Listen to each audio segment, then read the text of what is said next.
Turagarutse na JPierre umusesenguzi mu bya geopolitique. JPierre twizere kumeze neza? Meze neza nta kibazo urebye ndamahoro.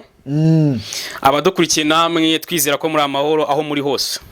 Reka mboneraho n'uyu mwanya wo gusuhuza abadukurikiye kuko bagomeza kutwereka ko babana natwe umunsi ku munsi, yaba bari mu ntara zombi murabizi nibo duheraho, iyo mu Rwanda yewe n'u Burundi, ndetse n'abandi batwumvira hirya no hino. Twabonye hari n'abagande basigaye badukurikira, nabo tubonereho umwanya wo kubasuhuza tubabwira ngo abaganda ariko tubasabe bahagarika intambara ya Kongo akarere kagira amahoro.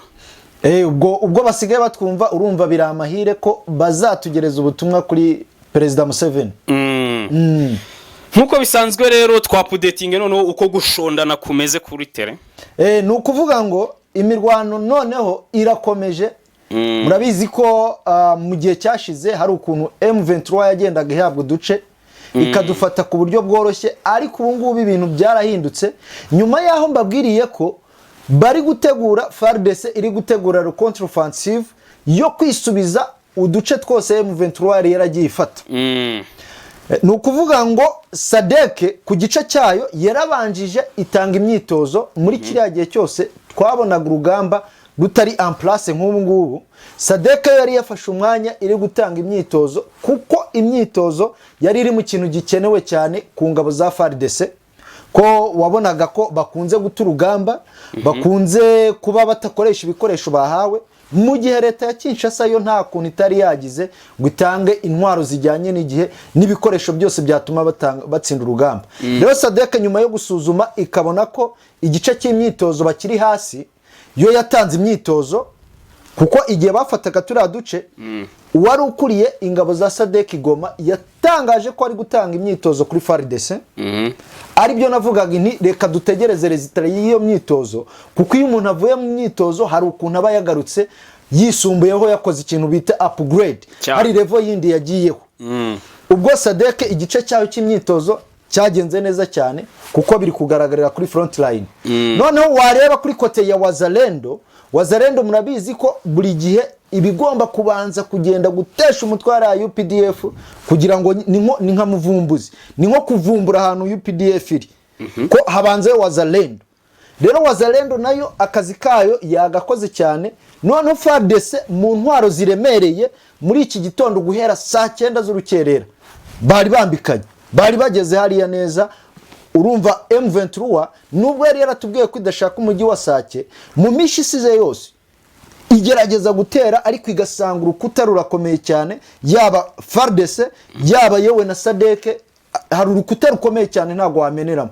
Niba M23 imaze icyumweru cyose igerageza itera ibisasu, wabonye ko yari yabanje gutera ibisasu ku birindiro bya MONUSCO bifata ubusa, iratera ibisasu ku birindiro bya FARDC biranga. None ubu FARDC niyo ubwayo yatangiye ibakubita ibisasu biremereye, kuko ni ukuvuga ngo uru rugamba rugamije kubohora uriya muhanda M23 yari maranye iminsi, kuko yari yarawufunze muri Gashyantare. Muribuka bavuga ko bafunze umuhanda wa Sake unyura Minova ugana Goma werekeza yewe no muri Bukavu. None iki gitero nicyo gufungura uwo muhanda, nicyo kuwisubiza. Rero ubwo uyu muhanda bari gufungura, ni ukuvuga ngo nuwaturukaga mu isantire ndani ya Sake ukanyura Minova, none ukabona kwerekeza Goma, aribwo uhita ukomeza ujya za Bukavu. Rero ibitero murabizi ko M23 yo yari ikikije utwo dusozi, hari gukoreshwa imbunda ziremereye bagenda barasaho ku dusozi bayikiriyaringa bayikura mu nzira kugira ngo noneho umuhanda ube nyabagendwa. Nkuko rero iyi mirwano ikomeje, no ku munsi w'ejo imirwano nabwo yari yabaye, aho cyane cyane mu gace ka Bibwe niho hari habaye urugamba, aho ibi bitero byari biri ni Bushari muri Mukoto, aya mazina y'icyuka Monkoto ni Monkoto.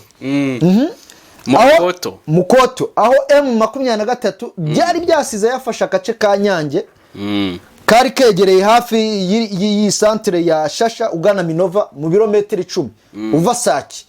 Ariko ubu ngubu mu gitondo rwose FARDC yakoze akazi kayo, umuhanda mu gihe kitarambiranye turumva uba cleared, noneho wongera kuba nyabagendwa, abantu bagoma bongere babona ibiribwa nk'ibisanzwe, kuko kubagezaho ibiribwa byari bikomeye kuko byanyuraga mu nzira M23 ikontoreye. Urumva ikori ryabaga ryiyongeye no kuhanyura byabaga ari ibintu bikomeye, ntabwo ari umuntu wese wari ubonetseho kwanyura. Urumva M23 yagendaga ihitamo ibihita n'ibidahita bitewe na lobby bayihaye, kuko nayo ikeneye lobby kuri uyu muhanda. Rero barayiwatse, ubwo na lobby ihisigwa mu mazi yahakuraga. None nyuma yuko FARDC igabiye UPDF Rwindi, kandi wambwiye ko Rwindi yari centre ya supply chains of ammunition. Yego. None ni hehe FARDC ngubu isupplyinga arms ziva? Nukuvuga ngo iyo urebye bari gukoresha aerienne Goma, niho ziri guturuka, ariko Rwindi nayo iri next cyane. Kuko Rwindi turi bwaze kuyirebaho mu kanya, naho turi bwamenye icyategerejwe, kuko Rwindi nyuma yo gukiriyaringa uwo muhanda Rwindi raba next. Rwindi rahita ikurikiraho, kuko yaba Sadeke bari ready, yawe na Monesco nayo iri ready hariya kuba yatanga umusada kuri Rwindi, noneho nayo ikaba yasubirwa mu maboko ya FARDC. Hanyuma se utunyuriyemo ko buri departement ihagaze. Yego. Ko twabonye Monisco bivuga ko ejo bundi yari kuye ahantu yari kampitse ngo kugira ngo ihagabire UPDF. Niko bimeze koko? Nukuvuga ngo byo Monesco yavuye muri ibyo bice yari irimo, ariko kubera ko hari umugambi n'ubundi wo kugenda baha UPDF uduce tugiye dutandukanye. Ubundi ntago nakakwiye mvugaho byinshi kuko aba ari ukwibira ibanga UPDF. Ariko UPDF nyine muri rwego rwo kwiha uduce naho barayibahaye kugira ngo bahanyanyagire, ariko Monesco yavuye aho ngaho yerekeza Rwindi, kandi Rwindi murabizi ko ari next point yo muri contre offensive. Urumva naho yagiye kuba ihashize ibirindiro, noneho yatanga umusada FARDC Wazalendo na Sadeke yewe babone uko bahita bahakura M23. Urumva kuba yatanza ko gace ariko ijya Rwindi kandi ariyo next point yo muri contre offensive. Urumva ko Monesco aho ngaho ntago wayiveba, ahubwo abayiveba n'abatazi strategy iri gukoreshwa muri uru rugamba mu rwego kugira ngo noneho M23 inyanyagire mu bice byinshi, kuko urumva iyo hafasha ahantu ubusabwa no kuhasekiriza. Rero uko banyanyagira mu bice byinshi ni nako izi ngabo za Sadeke yewe na FARDC na Wazalendo biborohera kwisubiza uduce bahereye kuri Rwindi, kuko Rwindi rwose yo nta minsi 10 irashira ikiri mu maboko ya M23. Noneho Monisco nayo iri muri tactique zo gwa UPDF uduce, kuko urumva n'abantu bahuriye mu rugamba. Urareba iyo bagenda bakora inama z'urugamba bagenda bigiramo ama strategy. Nimba barabonye rero UPDF ifite inyota yo gufata uduce, bakagenda bayiha uduce, urumva na Monesco iri mu mugambi. Ahantu byari kuba bibi cyane ni igihe Monesco yari gutanga Sake ya Springbok ikakuraho nyine, aho ngaho twari kuvuga ngo ese Monesco kwigambaniye Sake kandi yari yemeje nayo kuyirinda. Ariko nimba bari kugwe urasanga n'uduce twicyuka, ni twa duce twicyuka bagenda bayiha. Byari ikibazo igihe bayiha imigiri strategique, ariko baragira ngo inyanyagiraho noneho mu kwikiriyaringa biyorohere. Ariyo mpamvu UPDF yakabaye ifata aba think tank bayo nimba bahari bagatekereza kuri iyi strategy bari gukorerwaho, nabo noneho wenda bakaba bajya bangutwo duce. Nabo bakagiraho basekiriza, ariko bari hamwe ku buryo mutaranyanyagira, ugasanga kubatatanya biroroshye, ugasanga bamwe bafatiwe ku rugamba abandi bakwiye imishwaro. Urumva iyo mwanyanyagiye nyine biba bikomeye. Hako se UPDF iyo bayihaye agacika ikagafata kukidakora risk analysis z'ibyo bintu, kandi baba bamaze kubona ko ufite inyota, bamaze kubona ko ufite inyota yo gufata twa duce, cyane cyane kubera ko mu mitekerereze yawe wari usanzwe ufite ko FARDC igenda itakaza uduce itarwanye kubera ubwoba guta ibikoresho n'iki. Iyo ntabwo iri gukora iyo risk analysis. Niyo mpamvu tuvuga ngo nimba harimo think tank bagakwiye kuba bicara bakanaliza kuri izo scenario zagiye ziba, bagakuramo resulta yo kutemera utwo duce bahabwa, bikaba byabafasha muri uru rugamba. Ariko kubera ko barangije kubiga bakabona ko bafite inyota yo gufata uduce, kandi kudusekiriza natwo ari ikibazo, barakwihora ukadufata, noneho reka turebe mu mezi abiri ari imbere biragenda gute. Urumva think tank yabo irimo iragwa mu mazi kubera kutanariza ibintu biba bigenda biba ku mbuga y'urugamba. Ko erega abantu ikintu bagomba kumenya, ntabwo uko ibintu byari biri mu myaka 30 ishize ariko ubu ngubu bimeze. Ko intambara za kera zo muri iyo myaka zagwanagwa n'amaguru, ugasanga rwose na maguru, indege, harakoreshwa za helicopter zitajyanye ariko ubu ngubu harimo ibintu biri upgrade, ni technology. Urareba yaba mu buryo bw'ubutasi barakoresha technology hambaye, yaba no mu buryo bwo kwirwana intwaro ziriho zira upgrade, zijyanye n'igihe. Rero niyo mpamvu bagakwiye guhindura imitekerereze, bakibuka ko intambara uko zarwanaga kera atari ko ubu ngubu bimeze, bakaba bakora ama strategy nabo ajyanye n'igihe. Rero nibagumiza kugenda mu bintu byo hashize barahashirira rwose. Twabonye ejo bundi haba inama rusaka muri SADC, ndetse wanatubwiye ko byanga bikunda ingabo za SADC muri Mozambique zigiye kwiyongera. Ego none ahubwo twabonye bavuga ko ngo bafite ikibazo cy'ubushobozi, ahubwo ngo bazavayo niba ngombwa. Ntabwo bavuze ngo bazava, bavuze ngo bashobora kuvayo. Ego ese ibyo byo bishushanyije iki? No kuvuga nibyo koko ingabo za SADC zari ziri hariya muri Mozambique muri misiyo yiswe Samimu. Perezida Nyusi binyuze mu muvugizi wa leta batangaje ko nta bije bafite yo kuba babasha gutunga ingabo za SADC, kuko nubundi nubwo baba baje kuguha umusada haba hakenewe lobby yo kugira ngo nyine abasirikare babone uko ubuzima bukomeza, kuko umusirikare bari hariya ariko nanone barakazi. Wenda icyo baguha ammunition, ariko nawe ugomba gutanga ku mishahara kugira ngo noneho bigomeze kugenda neza. Ariko nubundi nkuko nari nabikubwiye muri iriya nama ya Samimu nako ya SADC yigaga kuri DRC na Mozambique, cyane nubundi yari ifokasinze kuri DRC. Kuko urareba izi ngabo za Samimu, yego izi ngabo za Samimu muri Mozambique zahaje muri 2021. Urumva ko 2021 ikibazo cya DRC ntago cyari cyagaturitse. Noneho amasezerano barayongera ejo bundi muri 2023 ijyo kugeza n'ubundi uyu mwaka. Rero SADC nyuma yo kubona ko muri DRC ariho hari imitwe myinshi zengereje DRC, hari na kiriya kintu cya balkanization kiba kigenderewe, niho bahisemo gushyira imbaraga nyinshi. Baravuga ati rero byaba bigoranye ko twagomeza kurunda imbaraga muri Samimu, kandi mu gihe cyose baha ibikoresho leta ya Nyusi nayo ishobora kwifasha ibyo byihebe. Urumva bahisemo gushyira imbaraga cyane muri DRC, ariyo mpamvu Nyusi nawe yaboneye umwanya wo kuvuga ngo nta bushobozi bwaboneka. Ariko twabonye ko Amerika nayo yemeye lobby ya miliyoni 22 z'amadolari. Rero ishobora no kuba ari tactique yo kugira ngo Amerika yohereze iyo lobby vuba. Noneho bibe byanatuma SADC nayo isa nk'iruhutse, none ikagomeza ikashyira imbaraga nyinshi cyane muri Sami DRC, kuko niho hateje ikibazo kurenza Cabo Delgado. Hari ibyihebe ko ibyihebe byo kubirwanya biroroshye kuruta uko warwanyira mitwe 100 iri hariya mu Burasirazuba bwa Kongo.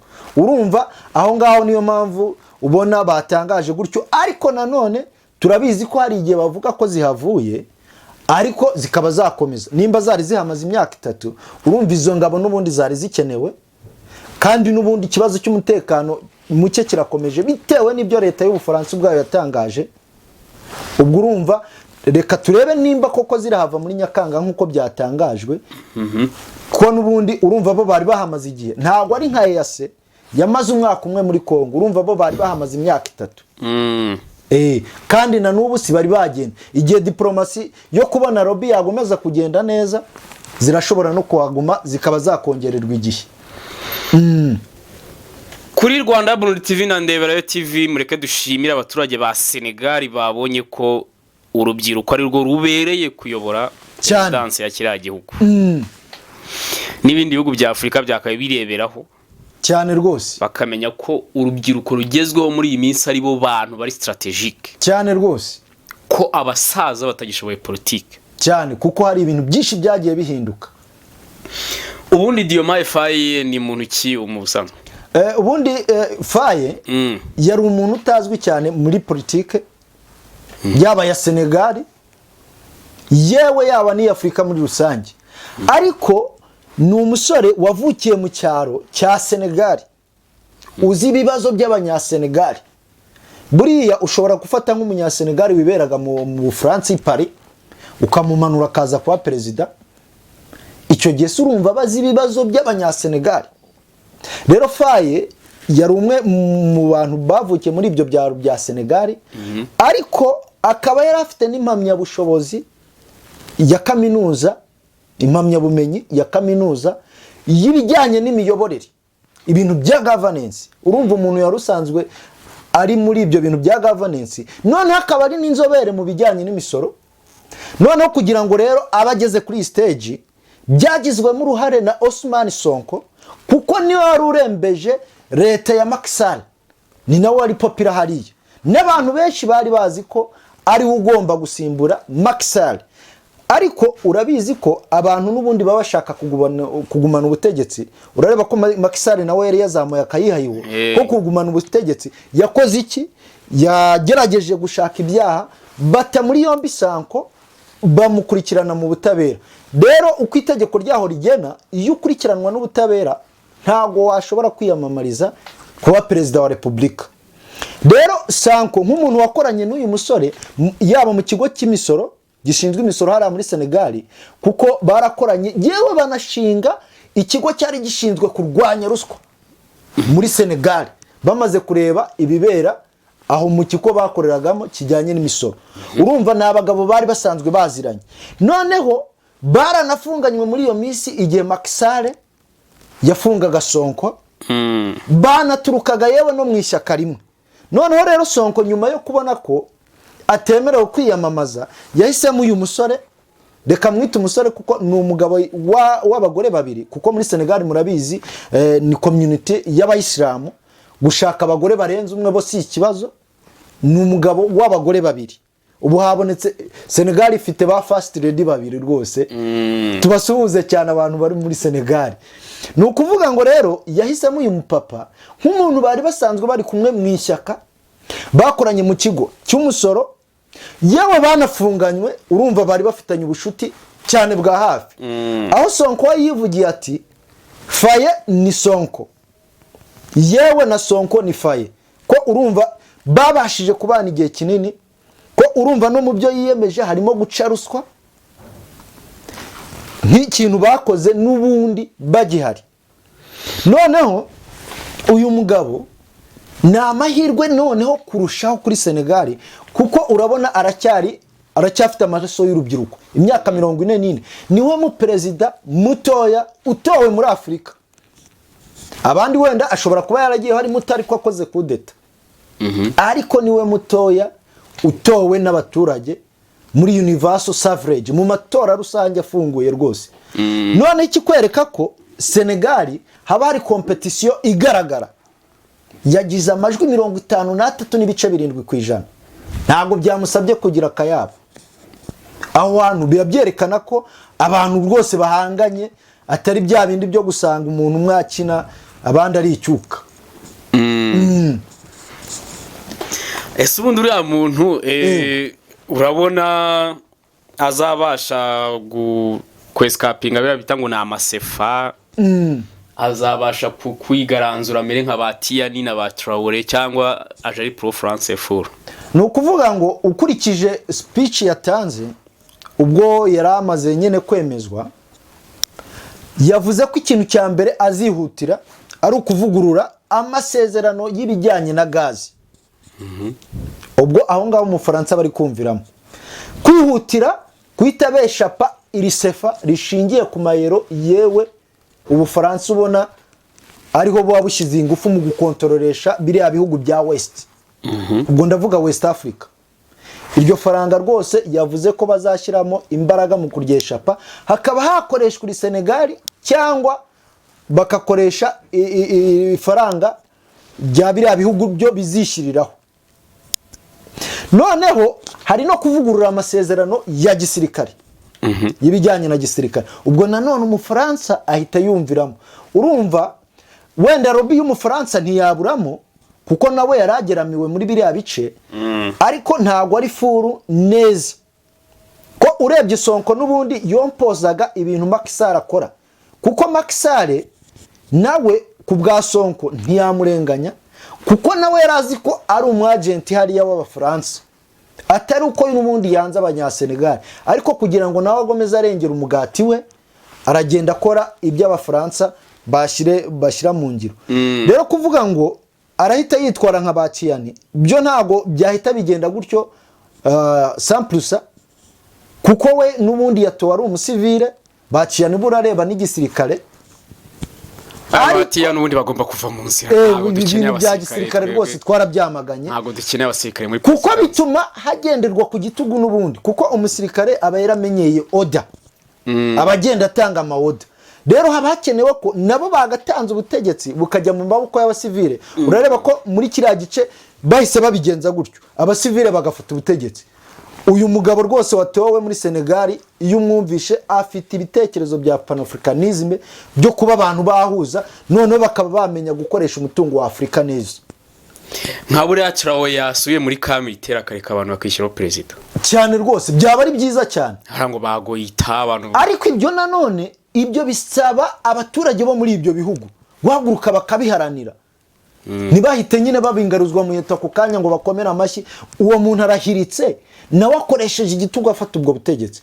Nimba kuko yari neza y'abaturage yashakaga, adashaka kuramutswa iyo ntebe, adafite inyota y'ubuyobozi, yagakwiye guhita ashyiraho transition yako kanya abaturage bagasubirana ubutegetsi. Noneho koko bikagaragaza ko ari umusirikare nyawe utari ukeneye ubutegetsi, kuko nawe yagumye en place, biragoye ko yarekura ubutegetsi gutya mu mahoro. Rero urumva ni byiza kuri Senegal, kandi bitanze n'umukoro ku bindi bihugu bya Afrika, cyane cyane urubyiruko nitwe baba bari guha umukoro ko erega aba bagabo babageze mu za bukuru bajye bemera ko hari ibihe bigusiga, nkuko natwe twemera ko hari ibihe nyine byabo byari bihari. Nk'ubu umwana ufite imyaka 5 se yahinguka niki? Icyo gihe abakigaburirwa, abagikorerwa byose nibiki ari ukujya kwishura ari byo bimureba. Ariko iyo umaze kwigira hejuru, nawe utangiye kubona ibyo ubuzima bugusaba, utekereza birenze uko watekerezaga muri cya gihe ukiri under age. None aba basaza bo gusaza babyita ngo nugusahurwa. None se kuki uwo mugani bawuzanye? Gusaza no gusahurwa. Hari capacity ubutagifite zo kuba watekereza nk'urubyiruko ruba ruhanganye n'ibibazo bijyanye n'isi yako kanya barimo. Ariyo mpamvu Senegal igize amahirwe, kuko urumva Senegal n'ubundi twabonye ko ituwe na miliyoni 18. 70% byabo ni urubyiruko. Rero urubyiruko kuba rubonye perezida utari wava muri icyo cyiciro cyane ni ibintu byiza, kuko arihutira gusubiza ibibazo, kuko urubyiruko akenshi ibibazo tuba dufite ni lobby. Ni lobby rwose, kuko nta hantu warakoze imyaka ngo uhembwe iyo myaka 20-30, nta sambu uba ufite ibikiri kuri papa wawe, no guhanga imirimo baba batubwira. None se wahanga uruganda gute nta robo ufite? Bakwiye kujya batanga akanya urubyiruko narwo rukajya en place rugakorera iyo lobby, kugira ngo narwo rushinga ya mirimo, narwo ruheba rumuna barwo bazamuka, generation ihereza indi generation. Ntibibe ibintu by'agatuza kugira ngo generation ihindi generation bibe bisabye agatuza. Abantu rwose duhererekanye ku neza, nta gatuza bibanze gusaba. Ahubwo zundi abasirikare bapfiki n'iterambere, nta musirikare ushobora kuyobora ngo ahantu hatera imbere. Urumva impamvu iterambere risaba diversity ya ideas, ni ukuvuga risaba ibitekerezo bitandukanye. Kuko ntago waba umuganga w'amatungo yose y'ubwoko bwo inka, ihene, imbeba n'ibiki, ngo ube umuganga nanone w'abantu icyarimwe, ngo ube umucuruzi ukomeye, ube umunyepolitiki utekereza ibintu, ntago bishoboka. Niyo mpamvu rero haba hakenewe diversity. Buri muntu aba afite innovation ye, aba afite n'uburyo atekerezamo ibintu. Noneho ahubwo bagakwiye kuba bashyiraho thinkers site cyangwa school cyangwa ahantu nyine bapuringa bakura ibitekerezo bigiye bitandukanye. Rero akenshi abasirikare impamvu bihita bigorana kubera we aba yaramenyeye ibintu bya order, icyo atekereje ahita yumva ko 100% koko kibereye icyo gihugu, ariko which is ari ibintu bitandukanye. Ariyo mpamvu bigorana kugira ngo hatere imbere, ko umuntu arazamura igitekerezo wakumva guchallenginze, aho kugira ngo wumve challenge ugire n'ibyo usaruramo, nugufurapa nuguhita kwica, nuguhita gufunga imyaka itabaho vuba cyane. Ariko ikiza cya Senegal urareba nanone Macky Sall nubwo nawe yarashatse kugira ku kayihayiho, yarabafunze ariko ntiyabagiriye nabi. Hari ahandi ho bahitamo kukwica. Erega Macky Sall abandi bari babimushuye mu bundi ntago ntawe yari umusivili usanzwe wiyemerera rwose ibintu bya demokrasi abishowemo. Urareba ari ahantu ha gisirikare akenshi ukimwopoza arakwica, ntiyita ngo wanagira iterambere, kuko urareba nk'uyu perezida wa Senegal nawe yiyongeye kuba perezida banditse amateka, yavuye muri gereza habura icyumweru kimwe ngo amatora abe, none abaye perezida. Ubwo imfungwa bari bafunganye bamwe bamwakaga ya buji, ubu ngubu rwose bari kuvuga ati karabaye uyu ni wihise uba perezida. Ibyo rero biba bitanga isomo yo kuvuga ngo kugirira umuntu nabi ukamwica ubu uvukije igihugu amahirwe menshi cyane, yewe n'abandi bazaza mu kindi gihe, kuko hari ibitekerezo ubu utumye bitagenderwaho. Nimba ubona yaguchallenginze, wafashe ibintu yakubwiraga ukeditinga muri programu yawe cyangwa system ukabyentegramo n'ubundi ko dore ko abari neza y'igihugu. Akenshi iyo umuntu atari kuvuga rumwe na leta, akenshi ntago abari yagakurura yishyira, abakivuga muri rusange kugira ngo nyine anafatishe rubanda nyamwishi. Aba ari ibintu akenshi bifitiye igihugu akamaro, kuki uteditinga ngo ukuremo ibyiza noneho bibe byafasha igihugu muri rusange. Nuko Afrika turi indigenous, mu gihe Senegal babonye ko urubyiruko ari rwo rugomba kuyobora igihugu, Cameroon ho bacavuga ngo Paul Biya ngo yabamaze. Byanshekeje cyane. None se biriya Cameroon yo ntabwo izahana isigeze. Nukuvuga ngo birasekeje cyane kubona Paul Biya w'imyaka 91 bakimusaba kuba yayobora Cameroon, kandi noneho urareba amaranye imyaka 42 ubutegetsi, kuko guhera muri 80 Afrika twarapfuye kweri na kane ni uramutswa iriya ntebe ya Cameroon. Ngiye noneho Paul Biya we biri bwananyorohere no kumwanaliza, kuko ngewe ubwanjye mu 2018 nageze muri Cameroon. Yakada nagiyeyo kabisa mu nama yigaga ku bintu by'ubuhinzi n'ubworozi bw'amafi. Rero muri Cameroon ndahavuga nk'umuntu none ufite ishusho yaho. Ni ukuvuga ngo ukigerayo ku kibuga cy'indege ni uhita umuha zero. Baracyakoresha ikibuga cy'indege basigiwe n'abakoloni. Irange ikibuga kirashaje, urabireba ukavuga tse nkuka byaramwe. Wenda icyabagobotse naka gakombe ka Afrika kabereyeyo ka cyane, urumva ho habayemo twa upgrade, ariko ni twa upgrade ko urebye imyaka yari amaze ku butegetsi, kuko nk'icyo gihe njyayo 2018 bivuga ko nibura yari amaze ku butegetsi imyaka 38.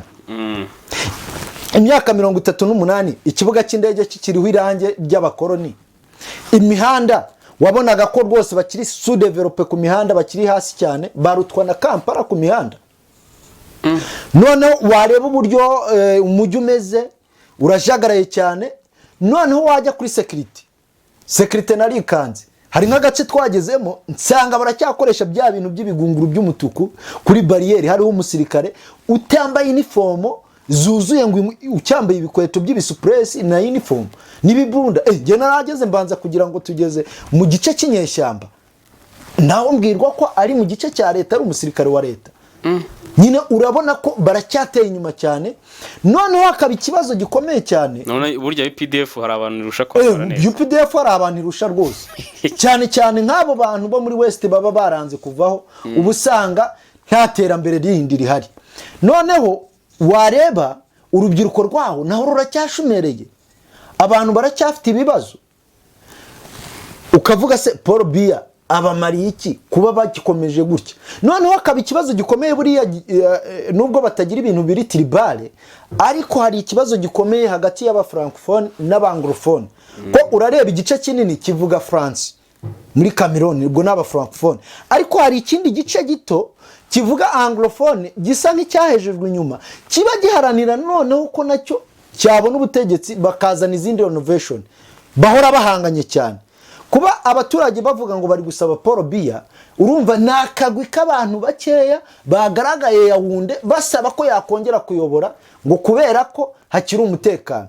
Kandi nakubwiye ko hari ibice by'inyeshyamba birimo inyeshyamba, wareba umutekano ukomeze ntago ari ahantu rwose ngewe n'abandi nkumva ndi safe 100%, bitewe n'ukuntu ubona n'ingabo za leta zitwaye. Ni ahantu ingabo ya leta nayo iba yagushikuza cyangwa ikaba yarya ruswa ku bintu byoroshye, ko yaba mu buryo bwa digitale technology yabizi igomba kujya imbere, ubona ko bakiri hasi cyane.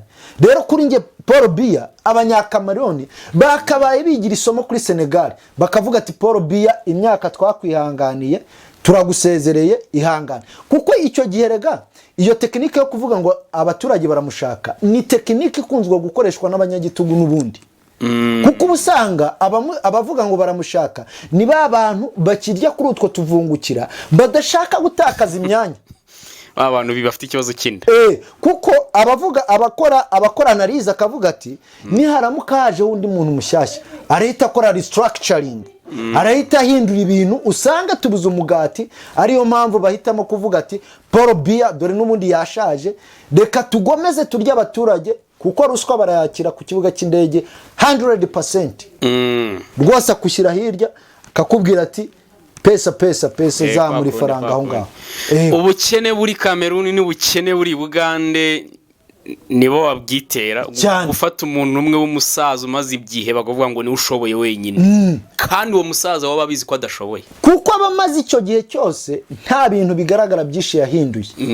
Urumva rero urubyiruko rwaho ruba rufite ikibazo ugereranyije. Wenda Cameroon akantu kamwe gusa bafite kurusha Bugande nuko gutangira ikintu bita gucuruza biroroshye rwose, wahita ucuruza. Wenda Buganda aho bitandukanira, Bugande biroroshye kwandikisha kampanye, kandi kwandikisha kampanye akenshi ntibareba nimba ufite naho ukorera. Kwandikisha kampanye ni kimwe, ariko no gutangira gukora ni ikindi, niho bitandukaniye. Ariko ahandi rwose Cameroon baracyari inyuma cyane. Reka ngire gutya nshimira abadukurikiye ku bitekerezo bya JPierre, nawe tumushimire ku mwanya yaduhaye. Barakoze cyane bari badukurikiye. Ejo tuzongera ture byasohotse ku ntambara ya Kongo yirengera cyane yashoyeweho n'Ubugande. Dusubire cyane.